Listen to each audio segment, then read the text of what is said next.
We are live. This is the Rich Report, bringing you the richest content across entertainment. My name is Cameron Richardson, and joining me as always for the stream is Sean Clark. Sean, it's been quite the last 24 hours, hasn't it?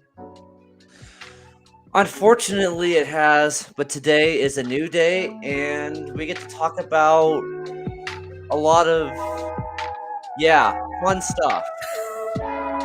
And joining us today on this Wednesday, we've got Evan McNilia and Johnny Crane. Gentlemen, what is up?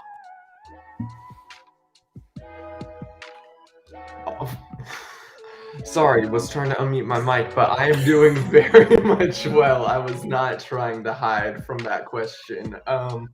Doing well, excited to talk some sports and some interesting name choices here.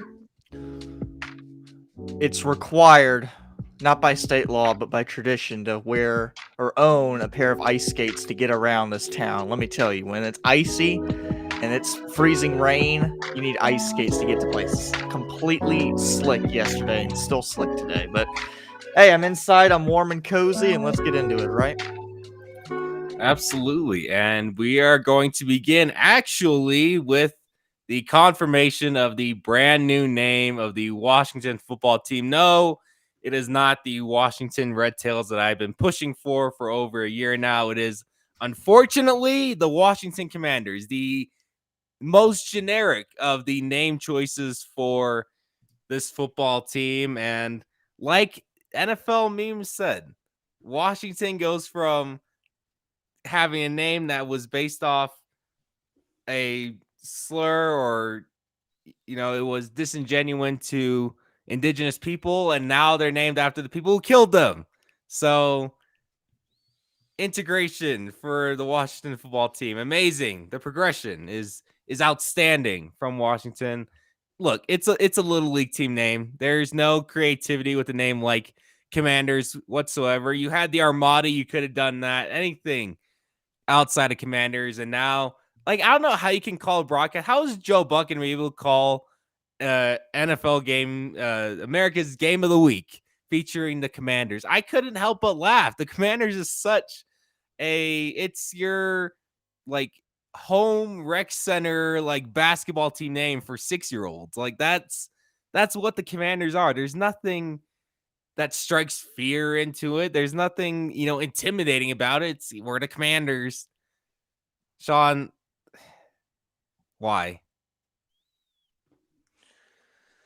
Oh, I hate this franchise so much. I hate this franchise with a burning passion. And no, I'm not a Cowboys fan or an Eagles fan or a Giants fan. As an NFL fan, I hate this franchise. They do almost everything so incompetently that I wish that. Okay, so NFL Memes has presented a question in the past. They ask, you have a gun pointing your head, and no, you can't take the bullet. You have to erase one NFL franchise permanently. The two that I decided between, but then I eventually was like, oh yeah, that's the easy answer, was the Panthers and Washington. But I went with Washington because at least the Panthers have had some exciting teams. Washington has had almost nothing to offer in my almost 20 years of watching the NFL. The only couple things they've had is an exciting rookie season from RG3, Sean Taylor before he passed away, and Kirk Cousins, I guess. I'm really reaching here. This franchise, ever since Joe Gibbs won 3 Super Bowls in a decade for the team, have done nothing. A bunch of nothing. And this is honestly one of the peaks of how terrible this franchise is. I mean, the peak is, the whole sexual harassment and, terrible culture over the past decade. The culture is actually really good. Yes. Yeah. Remember that quote? Yeah. That is peak ineptitude of this franchise. The Washington Commanders are a team that I would have created on Create a Team in Madden 06 when I was 8 years old, because I probably did create a team like that just for fun. Okay. My 8-year-old self probably came up with a name similar to that. You know what I thought would have been really cool? The Red Tails, or and Cameron also said it too, the Armada. Those would have been really cool. Or hell, even the Generals would have been better than the Commanders. Even the Admirals would have been pretty cool. Admirals is fine. Don't like generals. I mean, it's pretty much the same thing as commanders. Generals is at least an improvement than the Commanders, but Admirals is pretty cool. I think that Washington Admirals has a nice ring to it, but the Commanders, on the same note as the Cleveland Guardians, is bland. It's boring. If you look at the logos of the Guardians and the Commanders, they're both just a letter.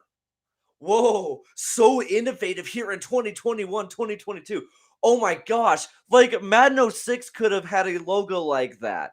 Are we really supposed to hype up? Oh my gosh, we got an epic rivalry between the Commanders and the Cowboys. What? No, well, hold on a second. Johnny, does that sound right to you? The Cowboys' longest rival is the Commanders.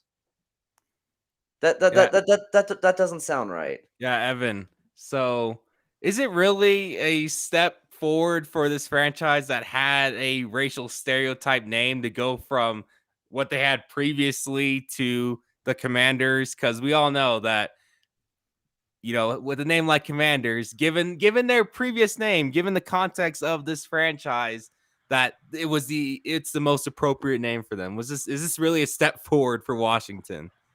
I feel like when they were going through this naming process, team president Jason Wright came out and said that they really wanted to find a name that embodied the culture of the franchise and stuff. So I think it's kind of funny that they land on, yeah, we're the Commanders. Like, yeah, just like you commanded those cheerleaders to take off their clothes for that magazine shoot, like just like you commanded I mean, there's so many things wrong with them being named the Commanders, and we kind of let off the show with the first and biggest one, the coming from the name, going to the name, that, it's just a mess. And like you guys have said, the name Commanders is elementary. It feels like the name, you're sitting in a circle around your coach when you're 6 years old, getting ready to play AYSO, AYA soccer for the first time, and everyone's raising their hands like, what should the team name be? And one kid's always like, the Commanders. And, that kid always grows up to be a cop, but it's just, it's tough. And I think I liked Admirals. I think Admirals were a great name. I think my personal favorite, which was kind of on the list originally, I don't think it made the final name list, but why didn't they just go with the DCFC? They were already calling themselves the Washington Football Team. Going to the DC Football Club would have been cool. It would have kind of brought that like a European vibe and official, and then they could have gone with like a cool logo scheme representing Washington itself instead of like a commander. Like, it's so loony, it's so cartoon, and I don't know, the team, they could have done so much better. They had so long to make this decision. So long, and they somehow still screw it up. Yeah, they 100% could have gone. Look, I think DCFC would have been a step up from WFT because it ends up looking like WTF, and that pretty much describes this entire franchise. But Johnny, yeah, I would have been on the board with DCFC. I think, people in the United States always need some sort of mascot to match their franchise, and they don't understand that. Like, hey, something as simple as a Manchester United or a Tottenham or an Arsenal of all, those are classic historic names that nobody's really had a problem with. And they don't really need nicknames. Of course, Arsenal has the Gunners, but no one. I rarely refer to Arsenal as the Gunners. But Johnny, I mean, does this go to say that we don't really need mascots as nicknames? That it's kind of generic with how uncreative people seem to be in this country. It's all a culture shift depending on who you talk to and where you talk from them at. Obviously, if you go across the pond and you go to Premier League, they're going to give you a different answer than the folks back here in the U.S. who primarily follow the NFL. Personally, from an NFL perspective, I think you have to have a mascot. That's just the history of the sport. I think that just makes it blend a little bit better with the rest of the teams. Yeah, because the history of the NFL is as clean as a slate, right? Well, It's a brand new slate, right? Well, no, yeah, we're going to get to that in a minute. Don't you worry. But it seems like branching off of what Evan said, when they were around a round table and they were deciding names to think about and what name they would go with, they kind of went with just the most generic, blandest names that wouldn't bring controversy at all. Like their controversy and the issues surrounding Washington with the Dan Snyder issues, with the email stuff, they wanted to go with a name that had nothing to do with that. That way they couldn't get any more heat on them. Well, they have a lot of heat on them because the name, to be frank, is very, very, very generic. Admirals would have been bad, Sean. Commanders would have been bad. Generals would have been bad. How about Senators? That used to be a team. That would have been nice. I love that. Love that. Like Red Tails. I was for the Red Tails. I was on Team Cam for a year. As someone that's been to But DC, I knew I wasn't going to get my wish when the Cleveland baseball team didn't go with the Munis. So frustration once again. Yeah, instead they named it after a bunch of statues on a highway bridge. But as someone that's been to DC, as someone that's done the Smithsonian experience a bunch of times, as someone that's gone there a bunch, I don't think of Commanders when I think of DC. Period. I don't.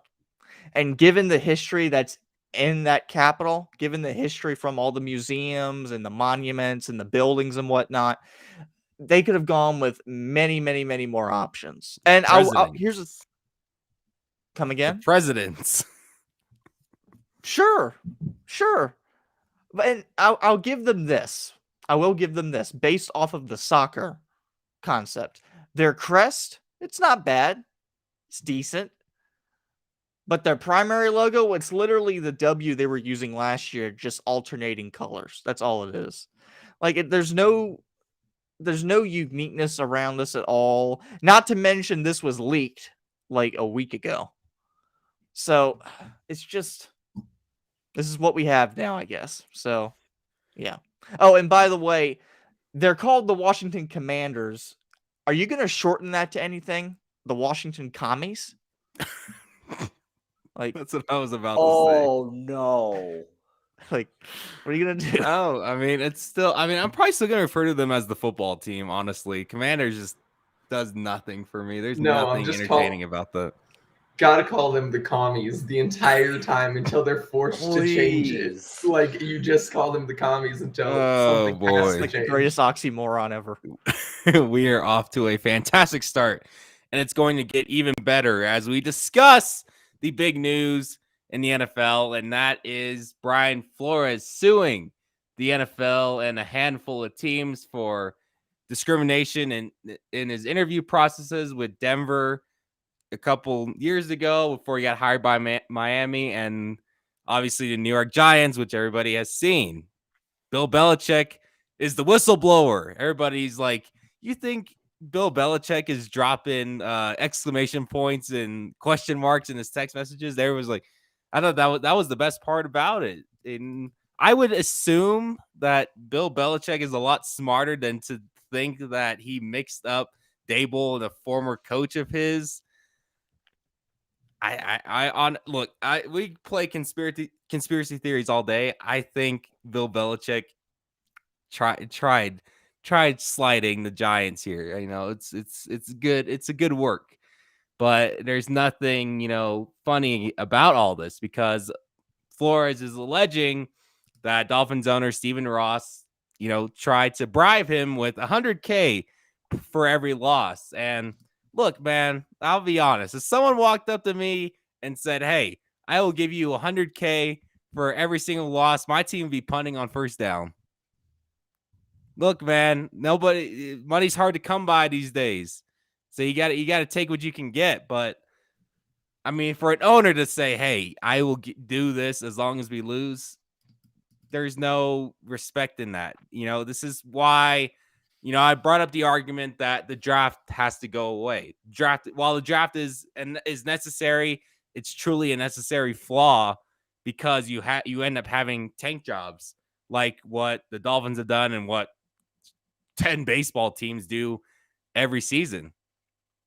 The draft has done more harm than good for the integrity of the game because everyone wants that number one pick. Everyone wants to trade for picks, and you end up having situations like this. And on top of that, to make everything worse, I always said from the jump, the Rooney Rule is racist in its own. And the NFL was like, this is the best idea to get minority head coaches into the league. No, this was the worst option because it forces them. Imagine a rule that requires you to interview a minority coach in your interviewing process. Whenever you're looking for someone to take on roles, you have to. What kind of league is this where they have to force teams to interview minority coaches to even consider them for jobs? And allegedly, we look at the Giants. Apparently, they had already had Dable as their head coach before Flores even interviewed with the Giants, which makes things a whole lot worse. And I feel bad for Dable.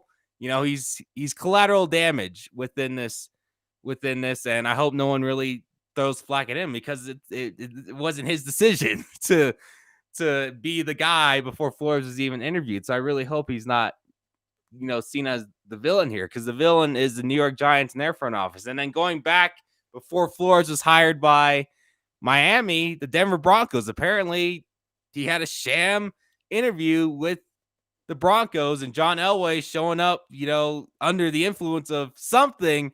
And it was kind of just a throwaway. And then who did the Broncos go and hire? Vic Fangio.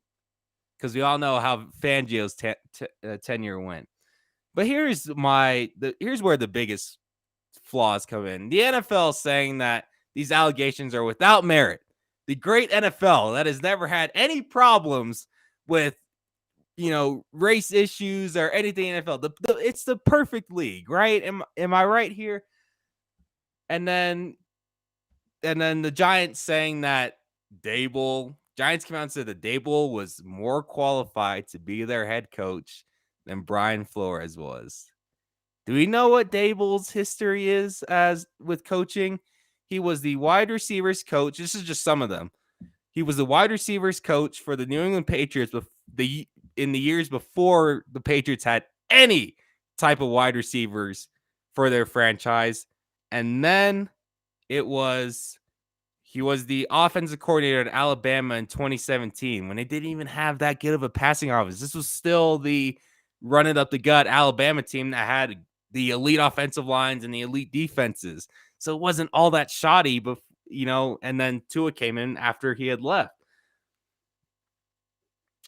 And let's just say this about the NFL. The NFL is the one guy that will say he's not racist because he has that one black friend. That's the NFL. As long as they have that one guy representing and any minority, they're automatically, thrown out. They're a perfect human being. I mean, I'm not, and save me the surprise. Everybody, sees, more racial stuff within the NFL and then go like shocked and blown away.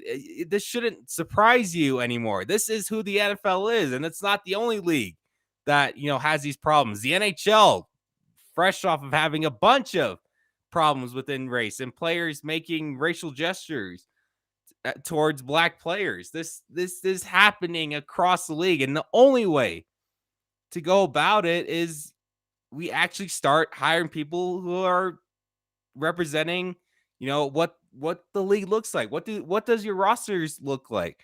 When it's a makeup of mostly black players, why are we hiring guys like Urban Meyer to be the head coach? Why are we hiring guys like Vic Fangio? Not saying these guys don't have the resume, but I mean, we look at Urban Meyer's personal history, or did Jacksonville really look and say, you know what, maybe this guy isn't the best to lead us? If you look at the best coaching hires, why are the first guys that come to mind not guys like Byron Leftwich, not guys like Brian Flores, who was turning the Miami Dolphins around? It's frustrating, is it not?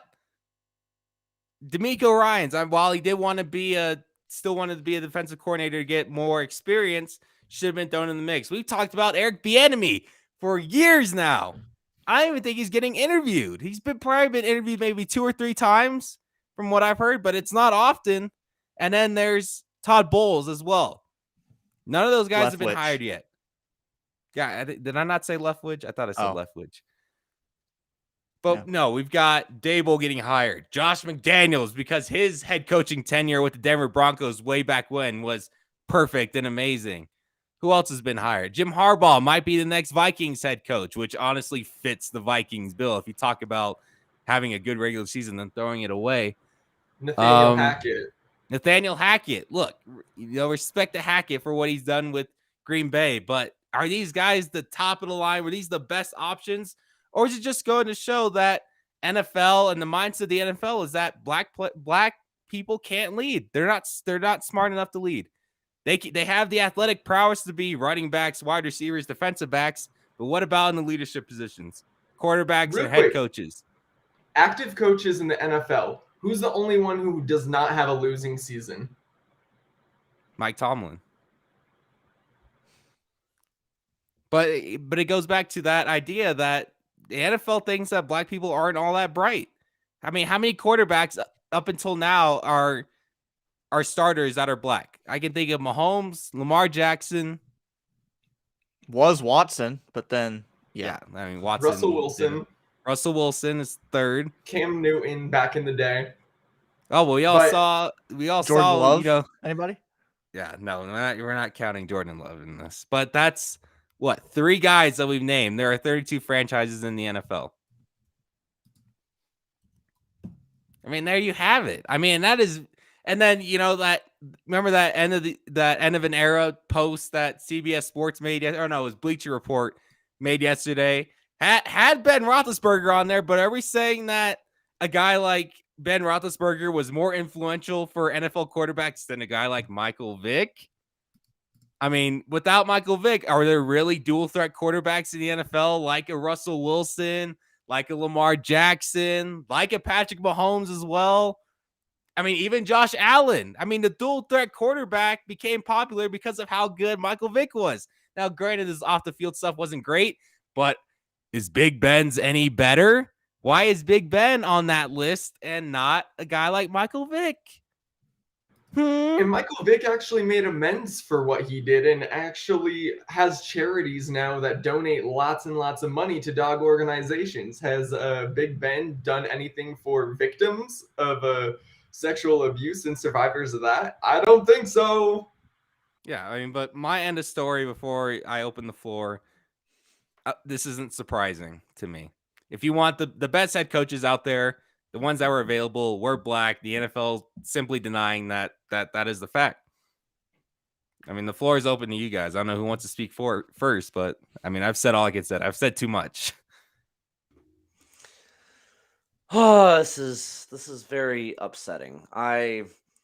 First of all, I started to notice that, for this particular coaching carousel, something was off when Byron Leftwich still hasn't been hired as the head coach of the Jaguars, which makes literally 0 sense to me. To put it bluntly, I wrote an article for the Cannon Clark about a year and a half ago, where the NFL came out with the rule saying that if you hire a minority coach, you get a 3rd-round pick. I ripped that to shreds in an article. And Cameron, here's the reward if you just talk to a black head coach. Oh, and by the way, remember what I wrote at the end of the Texans-Chiefs game? What did I say? I said the Texans should immediately hire Eric Bieniemy after that game. And nothing came of it. Who has been the Texans head coaches recently? David Culley. Yikes. And they canned him too. Canned him, and they won 4 games, by the way. A team that should have been 2-win, 1-win team won 4 games. They were fighting every single game, but the Texans didn't tank. It wasn't good enough. Oh, and by the way, Hugh Jackson now came out today and said that the Browns were bribing him to tank games as well. So, I mean, the snowball keeps falling down. It gets bigger and bigger. Yes. Well, I This think is tanking's a whole nother issue, a whole separate issue. But when it comes to obviously Brian Flores' thing, I want to focus on two aspects here. First of all, I got to talk about the Broncos because that to me was even more alarming than what Bill Belichick said or what Miami did. You're telling me that Brian Flores, who coached one of the best defensive performances in Super Bowl history, arguably the best, by becoming only the second team in NFL history to hold a team to without a touchdown in the Super Bowl. And you're telling me that you show up to the meeting disheveled, drunk, uh, not a care in the world, and then you hire Vic Fangio? Like, Maybe we need to get on the list of add John Elway to Brett Favre as overrated quarterbacks in NFL history. well, I I think ever since Elway won the Super Bowl, I think he has gone off the rails a bit. I think, yes, I think that before he won the Super Bowl as the executive, I think Elway was very driven. But after that, I just think that fed into his ego, and yeah, it's just been downhill ever since. And trust me, as a Colorado native, this does not surprise me that the Broncos did something like this. It's very on point, unfortunately. And to, like, okay, let's compare this. So Brian Flores in 2018 had one of the best defense performances in Super Bowl history, holding the explosive Rams offense to 3 points. And Vic Fangio that season helped lead the Bears to the playoffs 12-4 and lost to the Eagles in the wild card round. I wonder which of those two defensive coordinators are more qualified to be the head coach. And trust me, this is coming from a Patriots fan who wanted Brian Flores to be a head coach so badly after that Super Bowl because he deserved it. And I knew that he was going to be the best of Belichick's disciples. Trust me, I know exactly how good Flores was even before he became a head coach. Watching him make the Patriots a legit defense, which is something that hadn't happened for a long time. For the Broncos to do that is extremely upsetting. I really hope that whoever buys that team, because that's another news that came out yesterday, was that the Broncos were officially up for sale yesterday. I hope for the love of God that whoever buys them actually instills a good culture and can maybe prevent something like this from happening going forward. And I think a lot of this goes to up top. Most of the owners in the NFL are very old school. That unfortunately how it is. A lot of the NFL owners grew up during the 50s and 60s and 70s, when in America times were, let's just say, very questionable. Obviously, there have been some and very minimalistic improvements, but it doesn't really matter when you're having stuff like this happens because it's not okay. I hate it as a decent human being. I think it's disgusting to see the underqualified coaches getting positions over minorities. I just think that we need change in ownerships. And notice how the Vikings wanted D'Amico Ryans, and their owner, Ziggy Wilf, is a little more forward-thinking than a lot of these owners. Just want to point that out. Just want to just want to point that out. So we need more forward-thinking owners. Well, let's just say this. You talk about forward-thinking owners. How many of those NFL owners are actually of minority descent or even black? Everyone wants to say NASCAR is the most racist sport out there, but let's look at some of the owners in NASCAR, shall we? Emmitt Smith starting a full team with Jesse Iwuji. You got Antonio Williams, running back of the Buffalo Bills. has ownership with Joe Graff's racing team in the Xfinity Series. Brad Daugherty, JTG Daugherty Racing, Michael Jordan. You could make a technicality that LeBron James has an ownership in Roush Fenway Keselowski Racing because he has stake in the Fenway Sports Group. So that's Floyd 5. Mayweather.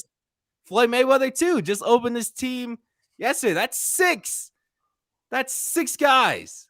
That's way more than the NFL, NBA, MLB, and NHL combined, which I think that number is 2. I think Michael Jordan, and then I believe somebody else. There's like a whole group of black people that own another team as well. I forget which team that is. So you're telling me that one of that of those 2 combined, one of them also shares with NASCAR? Yeah. Great.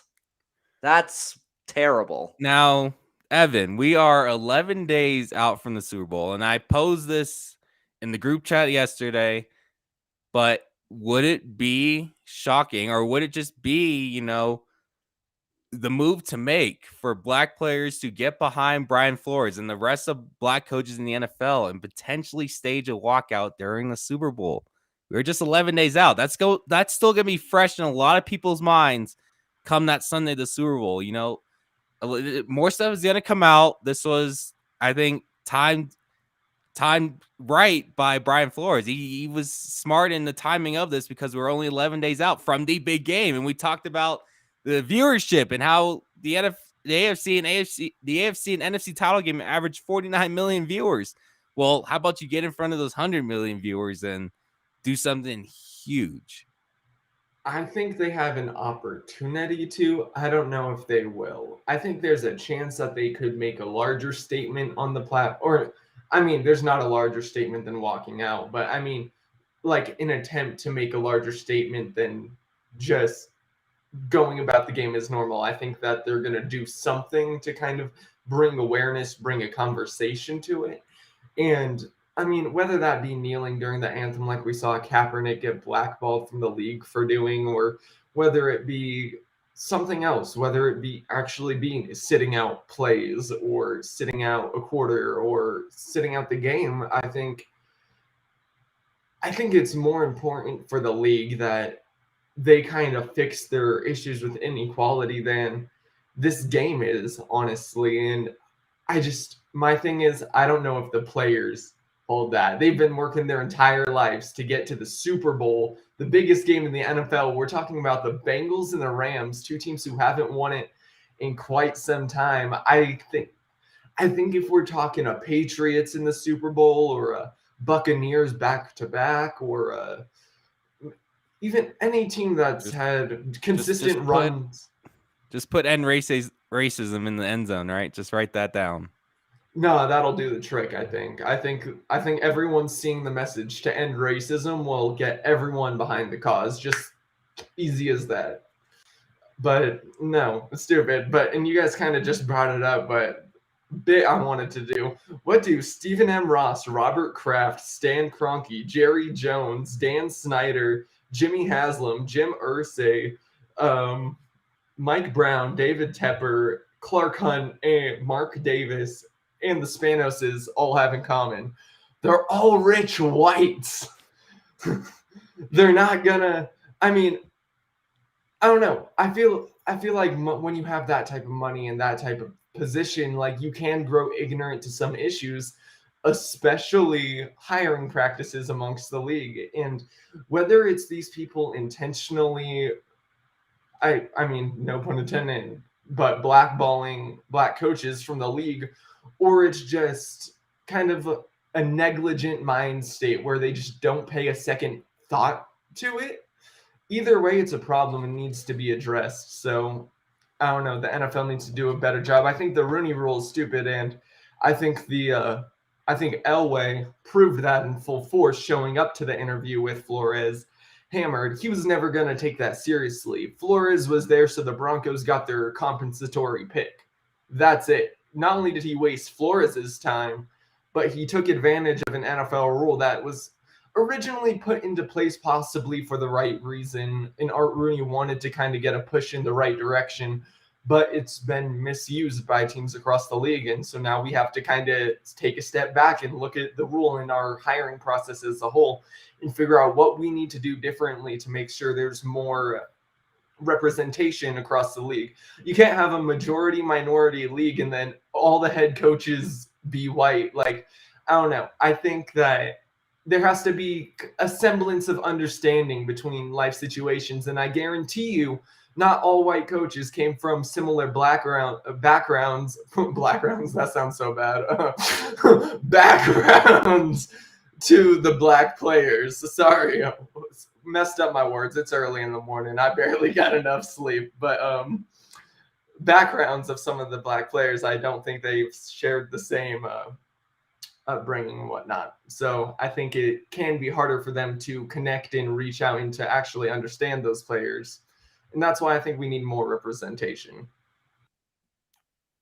John, any final thoughts before we move on to more positive light?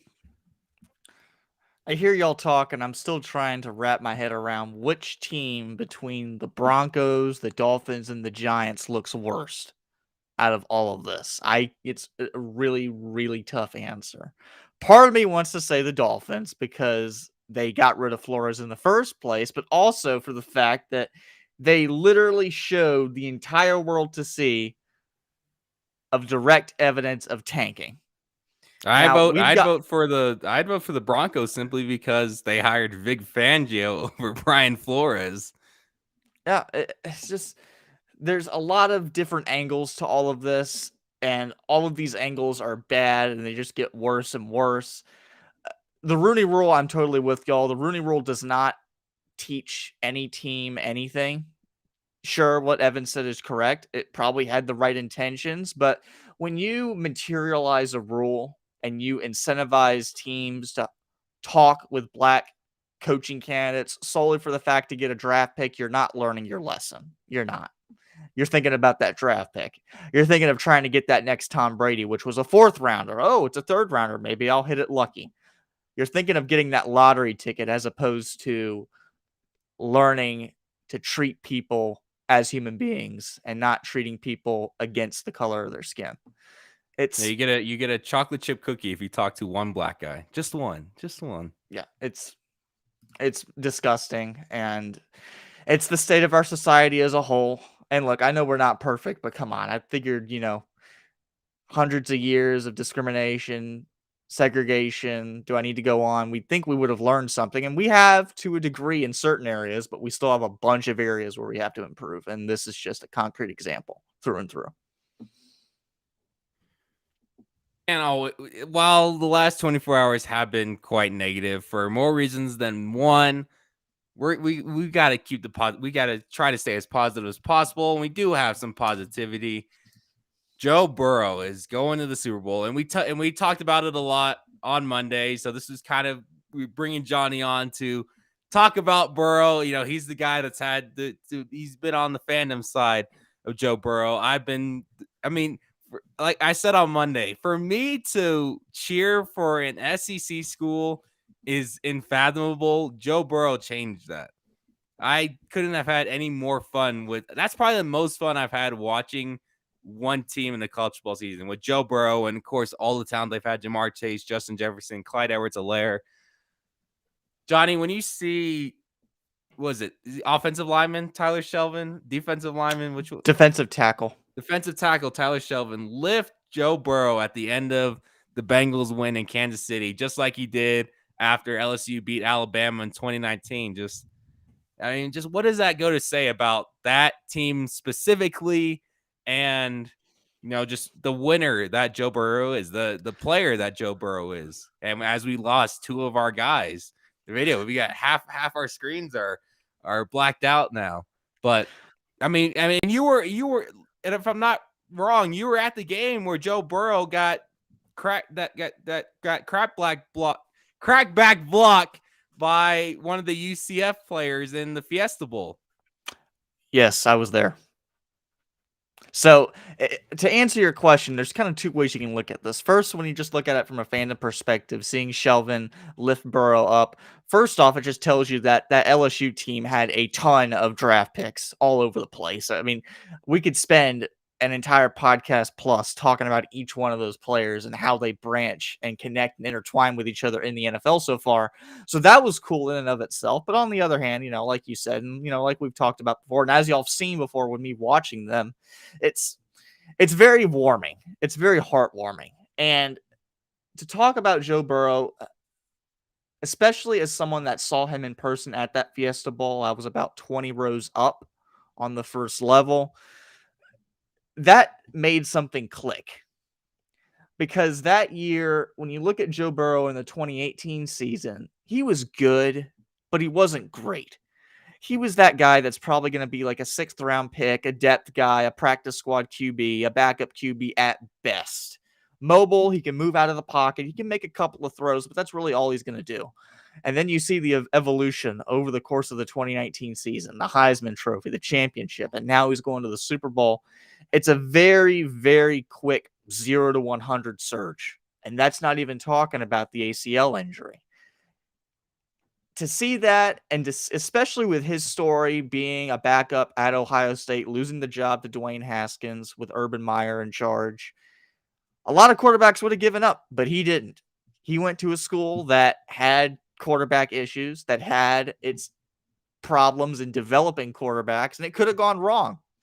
But he stuck to his guns, and look what happened. So I'm glad I was a part of that journey. I'm glad y'all were a part of that journey. It was great to watch those games with y'all. And, even if Burrow doesn't win the Super Bowl, that shouldn't take away a single thing. I want people to realize that. Because I would hope. This is house money for the Bengals. Now, I want the Bengals to win very bad, but yeah, I mean, and I sent it to you yesterday as well. But the photo of Jamar Chase in literal tears talking to Clyde Edwards-Helaire, just you're spoiled, man. I don't know what to say. I mean, it's weird to say because I have an Atlanta sports fan who was obviously in shambles for years of teams that have let him down, but now he's spoiled with Georgia, Chase Elliott, the Hawks, the Braves. And now Johnny, LSU went from being, kind of the laughing stock in the SEC, could never produce a good quarterback. And there they go in 2019 was one of the greatest offenses ever. And look at all the players thriving in the NFL. Jamar Chase, Justin Jefferson is arguably the best wide receiver in the NFL. Joe Burrow, Clyde Edwards-Helaire, Patrick Queen, Trayvon Diggs leading the league in interceptions. I mean, you're spoiled. Yeah, I mean, it's... I'm not going to brag, but yeah. Diggs was out. You're thinking of Grant Delpit. Thinking of Grant Delpit, yeah. Whoops, sorry. It's all right. There were so many players on that team, it's hard to keep track of all of them. Even it's tough for even me, so don't feel bad. Tyrone Matthew, I mean, we can bring up Tyrone Matthew too. Even if it wasn't on that 2019 team, but I mean, Tyrone Matthew. Look, I thought Tyrone Matthew was going to be an instant bust in the NFL, but he proved me wrong. I mean, the guy is one of the best safeties of the 2010s, so props. Yeah, nothing is ever impossible. So that's my question: is there really a loser for you in the Super Bowl because you got OBJ with the Rams and you got Chase and Burrow on Cincinnati. You got Whitworth with the Rams too, 40-year-old O lineman. Yeah, I mean, playing with house money. Of course, I'm gonna. If I had to lean one way, it'll be Burrow for obvious reasons. But LSU, he's still hung over that touchdown-less national title game with OBJ and Jarvis Landry as wide receivers. Yeah, that was a shutout game too. It wasn't just a non-touchdown game. They got shut out with OBJ and Jarvis Landry. Congrats, man. And yeah, it's a big what if with the BCS system because if Oklahoma State plays in that game, LSU probably wins. But I digress. It is what it is. Sean brought up that hypothetical. Cowboys against Joe Burrow and Cincinnati in the Super Bowl. Where are you leaning, buddy? That's tough. That's very tough. I would probably go with the Cowboys, but I would hope that it's one of those like 37-33 kind of games. Johnny's like, I just hope both teams have fun. Yeah. I hope both teams have fun. I hope Burrow doesn't tear another ACL and yeah. But what was I? Johnny Bengals fan confirmed. No, No There's a lot more argument to that than you cheering for the 49ers, buddy. I was still rooting for the Patriots every time. So much more merit to that. Yeah, I have family and friends in Baltimore. If I came out as a Bengals fan outright, I can't go there again. So I'm not going to say that, but they know my fandom with Burrow and everything. So that's about as close as it'll get. But I mean, to wrap everything up, like people joke, and for the Pac-12 guys in there, I know y'all quip about the SEC teams, but there is truth to the fact that one of LSU's nicknames is NFLSU. That's all I'm going to say. Maybe to LSU fans, but I've never called them that. I mean, as great as they are, I mean, that's just too long. LSU's so much more easier than NFLSU. That's fine. That's fine. All right. College basketball.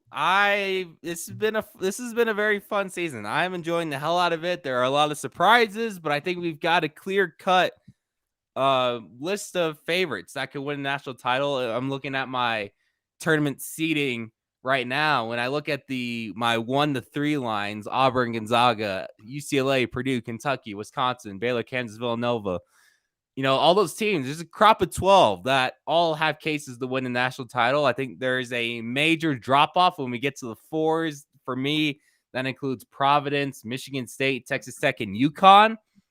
I don't think any of those teams are capable of winning a national title, but I mean, Providence only has 2 losses. So they're holding up, but we all know their tournament history. USC. Did you really have to bring that up? But when I get closer to the lines, and I'm talking about the bubble, the last 4 in and the first 4 out, and I look and go, why does it stink so bad? My first 4 out currently is UAB, a mid-major team, Notre Dame, which fell out after they only scored 42 points against Duke, Wake Forest, who really doesn't have an impressive win, although they do sit 17-5, and Ohio, who's 16-3 and just won last night. They're now 17-3, and running through the MAC outside of Toledo. And I look at the next 4 out too, and I look at Iowa that lost to Penn State in overtime. Florida State, who after beating Miami and Duke, tanked against Virginia Tech and Georgia Tech, 2 of the more inferior teams in the ACC, and then the Bonnies, who just lost to Davidson and had some pretty terrible losses this season. Their one marquee win came against Marquette. Just, Sean, I don't understand. Why do we have such a terrible bubble? I mean, when I have Seton Hall as one of the last 4 in, and they did win last night, but against Georgetown, I mean, I don't know what else to do except just throw a bunch of really good mid-majors in the bubble. But we all know how the committee works, that isn't gonna work. I'm being too what's the word for it? Too positive, too optimistic that mid majors can take those last 4 in spots. Because these Power 5 bubble teams, they're not good. See, I think I do agree that the Power 5 bubble teams are weaker, but I do genuinely think that this year there's going to be more, not necessarily mid-majors, but there's going to be more, I like to call them intermediary conferences. I wouldn't consider like the Mountain West Conference to be a mid-major conference in the scheme of college basketball. Like, they're too good to be mid-major, but like I would say the Mountain West, the West Coast Conference, and the Atlantic 10 are like those 3 like intermediate conferences where it's like they're not necessarily like Power 5, but they're not mid-majors either. The West Coast Conference? Is it just because they have Gonzaga? They have Gonzaga, but St. Mary's and BYU are legit programs as well. That's 3 teams. How about because LMU and the Pepperdines of the world. That's what comes to mind. And come on, you can go to every single. Pepperdine is that tweener between the Power 5 and the rest of the mid majors. Pacific. Right. So is so is whoever is the worst team in the Mountain West every single or the bottom. But it's not bottom like the teams in Mountain Atlantic West 10. has always put together this crazy, like, oh, wow, they could have 4 bids. We look at San Diego State as the dogs in that conference. Colorado State just started building a program, and Boise State and Wyoming really came out of nowhere this season for me. Right. However, the West Coast Conference does have 3 teams that are basically tournament teams almost every single year. That's more than a lot of conferences. A lot of conferences. That's why I say that. I understand that the bottom of the conference is not great. I totally get that. But when you have 3 programs, and now with San Francisco on the rise, possibly a 4-bid league, I have to count the West Coast Conference as the same boat as the Atlantic 10. Can we And just celebrate, by the way, that as trends go, we could be looking at 8 bids across the Mountain West and the West Coast Conference? That should be a cause for celebration. oh yes, Although the selection committee will find a way to screw that up. I can't wait for Florida State to get in over a San Francisco or a BYU. That'll be fun. well, that would be awful. But yes, as a guy who lived in Mountain West territory almost his entire life, that would be the greatest thing ever. Like when the Mountain West is good in any sport, that is good for me because I do have Mountain West pride. I literally lived in the same city as Air Force for reference, so I do enjoy the Mountain West succeeding, and I also like seeing Colorado State being up there, but we have a lot of those teams from those conferences. But when you look at the Power 5, why does the bubble stink? Well, I'll give you a reason. Coaching. In my opinion, college basketball comes down to 2 things. Yes, I'm not going to discount Johnny saying hit your make your threes and hit your frees, or the other way around, whatever. That's true. But I'm also gonna take a step back and look at it this way. I think college basketball comes down to home court advantage and coaching. Though I feel like there is a disparity in coaching at the top of the Power 5 conferences. Let's go to the SEC. What are the top coaches in the SEC? You have Rick Barnes at Tennessee. Say what you want about Rick Barnes, but the dude is a winner. Everywhere he goes, they are a consistent winner. I mean, the guy recruited Kevin Durant to college, who you say, Cameron, is the greatest offensive basketball player you've ever seen. Rick Barnes greatest is the pure scorer we've ever watched. Yes. Greatest pure scorer we've ever seen. And yeah, Rick Barnes is the one that recruited him. We have Nate Oates at Alabama in the SEC. We also have, obviously, John Calipari. We also have Bruce Pearl, who's been in the Final Four. He took Auburn in the Final Four 3 years ago. But when you go below that, I'm sorry, but Will Wade is, LSU in shambles right now. Sorry, Johnny. There's a lot of mediocrity. You can go with the Big 12. You have Scott Drew, you have Bill Self. You go to the ACC. You have Mark Adams, yes, and yes, I was on a press conference. I should know about that one. Chris Beard as well, even though Texas has been a little underachieving in its first season. And then we go to the Pac-12. Mick Cronin, Tommy Lloyd, Dana Altman, Andy Enfield. They're all legit coaches. I feel like almost every Power 5 conference has that coaching disparity. And I'll quickly name off the Big Ten just to make this segment complete. Greg Gard, Wisconsin. Tom Izzo, Michigan State. I would even Matt Painter. Matt Painter. Brad Underwood for Illinois. I would add in all of those coaches. So the point is, with the Power 5 conferences, coaching is really top heavy in all of those conferences. You look at just all these conferences, and even first-year head coaches such as Shaka Smart at Marquette, or long-standing coaches like Ed Cooley at Providence, and obviously Jay Wright at Villanova, one of the best college basketball head coaches of all time. Coaching is why the bubble stinks. Because if you look at the teams on the bubble, and if you look at the teams at the top, the coaching disparity is massive. It is a enormous difference. And I tell you what, at the end of the day, this is going to be a very top-heavy NCAA tournament, which is good because the Sweet 16 and Elite Eight could produce some of the best basketball we have seen in a long time. The second weekend, I think, should be more hyped than the first weekend. Last year, I think the first weekend was more hyped because it was a lot of parity. But this year, I think the Sweet 16 Elite Eight is going to be really special.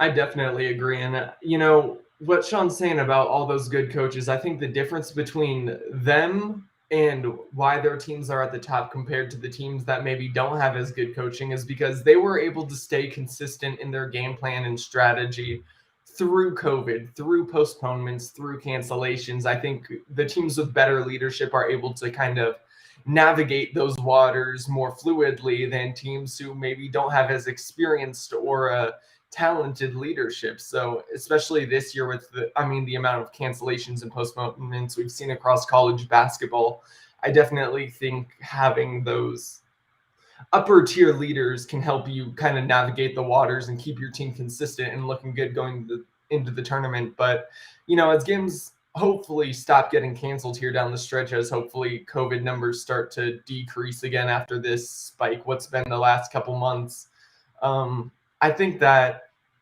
hopefully some teams that were struggling before, like maybe some of those Power 5 schools who aren't as consistent as maybe you'd hope they'd be, they kind of catch a stride here in the late season with consistent play and not having to worry about sickness and cancellations. And as of lately, the last few weeks, there's been very few, but there was that long stretch for the season for about a month where there was cancellations every week. So I'm more referring to that than recently, but I still think some teams have a chance to catch their stride if they struggled with the inconsistencies earlier in the season. It's all going to go back to the same old argument we have every single year, and Cameron will like this, and I'll actually side with Cameron on it to a degree. It all goes back to how you view RPI, net, etc., because those rankings, for better or worse, are always going to favor the Power 5 schools. And we're going to have that argument every year because there's always that one mid-major team that goes 25-3, 25-7, and they miss out because their schedule was weak. Again, we're letting robots and formulas determine who gets into the tournament. Or we're just saying who are the best 68 teams. We got to stop basing it off of RPI, strength I of agree schedule, with you, Cam. BPI. I like those. Mr. Analytics agrees with me. That's crazy. I like Mr. those. Crunch but the they're used numbers too piece much. of paper is agreeing with me. That's crazy. Well, Right, it's with those analytics that teams like a Murray State from years ago, or Belmont, or in this case UAB or San Francisco, those kind of teams, those are going to be the teams that are the victim of this entire process. Because between San Francisco, especially if they get blown out against Gonzaga in a few weeks, do you think that the committee is going to look at them in any sort of fair light compared to, say, that Davidson win looking real good now? But even still, you think that the committee is going to favor them at all in a good way if they lose to Gonzaga 2 times in a row? Or I hope it's competitive. Yeah, that's what they have to hope for, because it's going to be them against a North Carolina or them against an LSU if they keep on falling off. So, like I said, those are the teams that are always victim.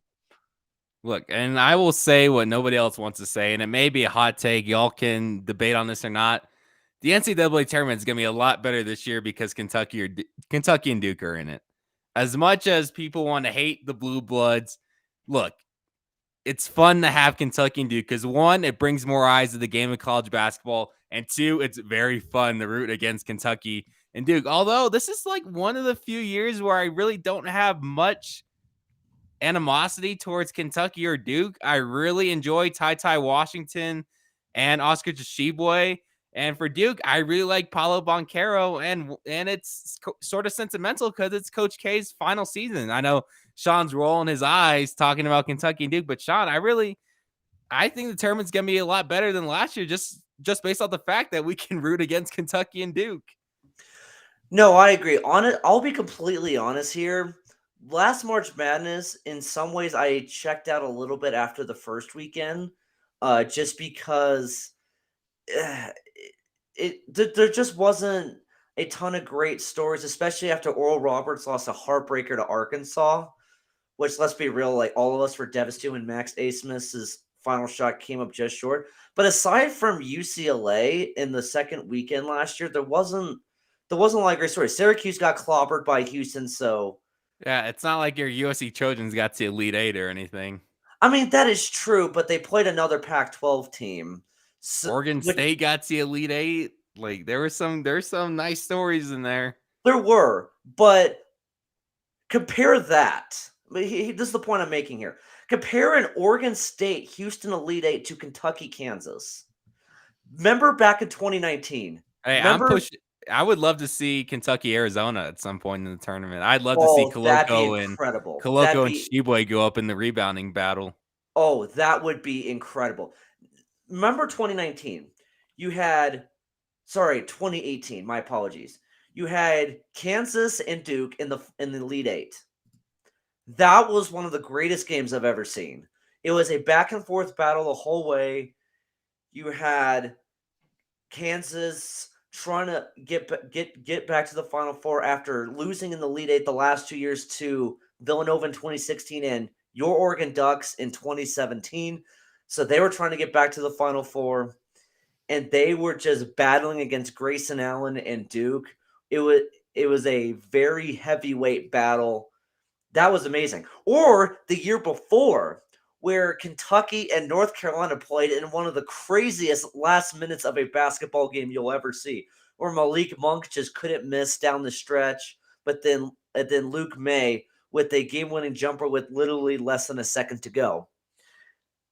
That's why I agree with your point. Yes, I hate Kentucky too. So rooting against them is so much fun. The greatest college basketball game, Oregon, Kansas, 2017. I don't know about, okay, from an Oregon Ducks fan, absolutely. From a neutral perspective, that was a bit of an ugly game. But from an Oregon Ducks perspective, yes, that was the greatest game in Oregon Ducks basketball history since 1939 when they won the first ever NCAA tournament. However, you have essentially